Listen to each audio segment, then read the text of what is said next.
Nimepokea message nyingi na simu nyingi kutoka kwa wanachama na mashabiki wetu ni kuhusu taarifa ya kocha mpya.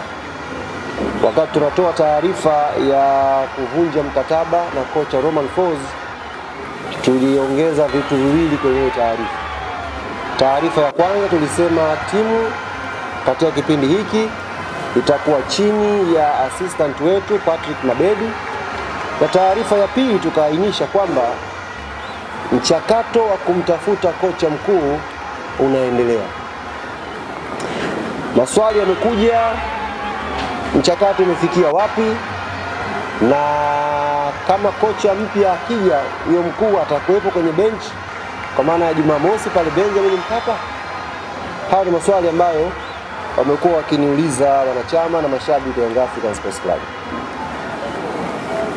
Jibu lake, mchakato bado unaendelea wa kutafuta head coach wa klabu yetu Young Africans.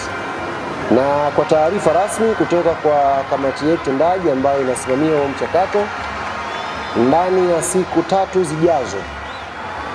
siku tatu zijazo pengine watakuwa wameshakamilisha mchakato wa kumpata kocha mpya wa kikosi chetu cha Young Africans.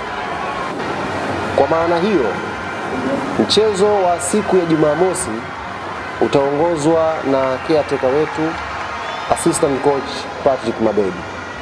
Nafikiri nimeliweka vizuri.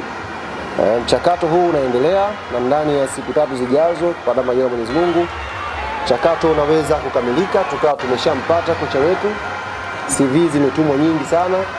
Kuna kazi inaendelea ya kufanya tathmini ya hizo CV na kupata kilicho bora katika hizo CV nyingi ambazo zimetumwa.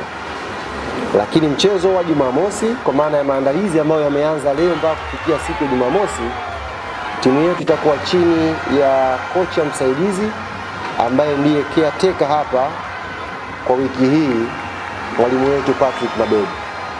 Tuna imani kubwa sana na Patrick Mabedi kwa sababu anao uzoefu wa kutosha. Mwalimu ambaye ameshakuwa kocha wa timu ya taifa ya Malawi na akacheza tournament kubwa mbalimbali akiwa na timu ya taifa ya Malawi.